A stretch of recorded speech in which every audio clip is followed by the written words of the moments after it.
Hi, Malfunction here from beautiful New Zealand. It's been a nice day today, from what I've seen of it, but it's shining right now. So, welcome to the narrative. Today, I'm going to talk about um, villains and heroes, and especially sympathy towards heroes and villains, um, and why we sympathize and why we don't sympathize, and especially looking from the point of creating characters, building upon what's already there in our mythology, in our idea of what a hero is and what a villain is, and what falls in between where they're neither heroes nor villains, but they're just trying to get by, and you have people in that sense. I mean, like people who are stealing for the to feed their families, or but then you fall into the villain or into the criminal where they decide, well, I can make money from this, or more money and more money and more money, right?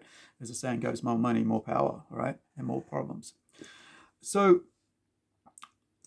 I used to I used to really hate one of the earliest, when it comes to superhero genre, Superman is one of the earliest characters, the man of action, or the man of steel, as I like to say, because they always had this thing. I don't like him in the sense where he was always a goody two shoe. There was nothing that he didn't have this balance of humanity to him until they introduced Lois into his life, because Lois was the human that would question his ability, not only his abilities, but his responses to what's going on.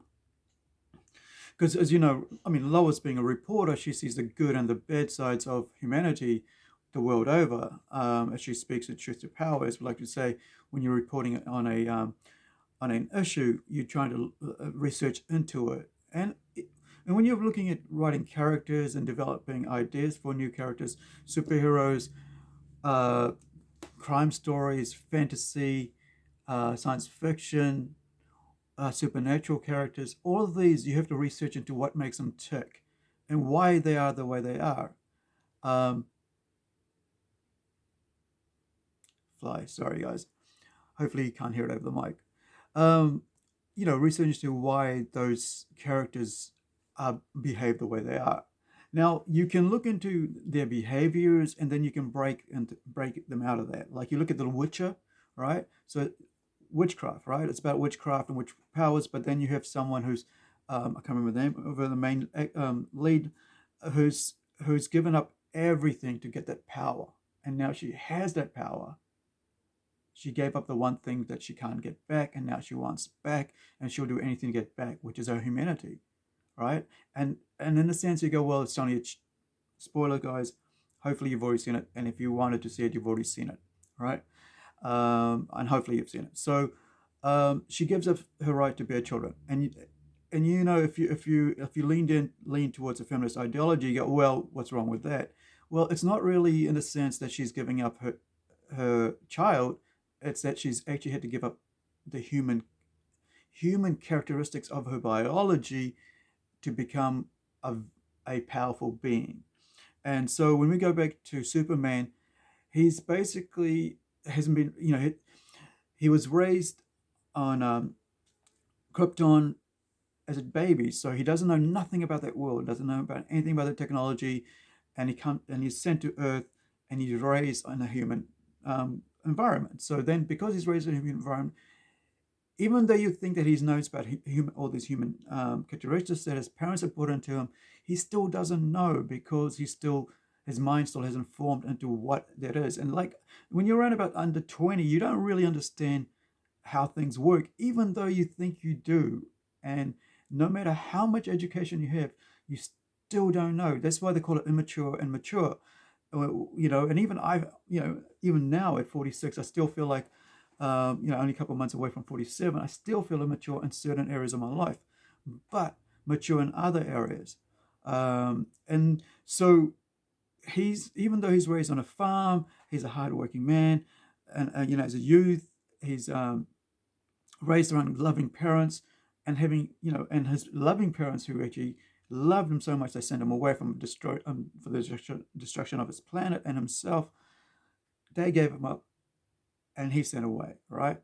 So now he's raised as an orphan, but lovingly by a loving family, right? But even that environment doesn't teach him the humanity as much as he falls back on that sometimes time in a different way, in a parenting way. And which is the weird thing about this, that he Superman, if you really look at him, he's like a parent to the world.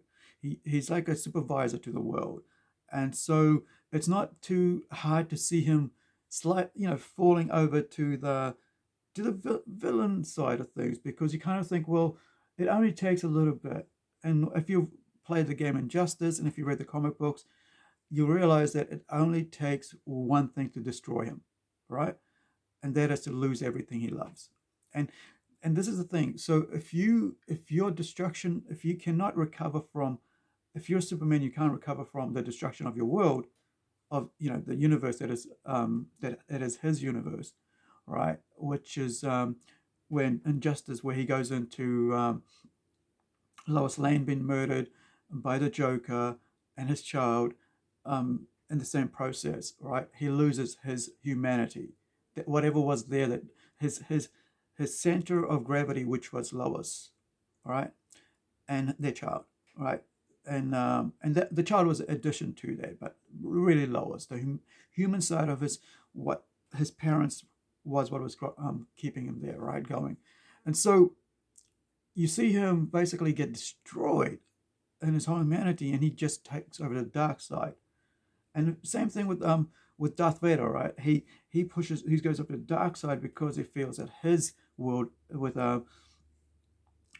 sorry, I can't, names are evading me. Um, Panama, Padme, his world is destroyed, right? And so on, and he goes to the dark side. Now, let me just go into the destruction of Luke Skywalker. Unnecessary, totally unnecessary destroying as well. Unnecessary destroying as well. He's got his sister. He's got his brother-in-law and Han Solo. He's got his child. If I remember right, he's got children. Well, Ben Solo, right? He's got his nephew, right? I can't remember if Luke's got children right now or not. Too many things in my head. But anyway, so he's got all these loving things around him. His humanity is there. So how does he lose his humanity? He doesn't. And that's why that storyline doesn't work, right? The whole last trilogy doesn't work, because you can't lose your humanity if your humanity is there. If your other side of you, which is your twin sister, is still there, no matter how bad or how good or whatever problems you have, they're still there, and they will always hold you up, no matter what. And you can always lean to them, no matter what. So his destruction, unnecessary. Darth Vader's, yes, but guess what? Darth Vader gets his humanity back because he realizes that his son and daughter are still alive, and that his son loves him still, right? So when you have someone there, you get the point, you get brought back to the light side. And so the destruction of Superman, because his destructions, his humanity is gone, he's got nothing else to go on, but he's wrong, right? He's got the Justice League, and the Justice League try to bring him back and go out and try to get him back, but he doesn't want it, so he becomes a villain.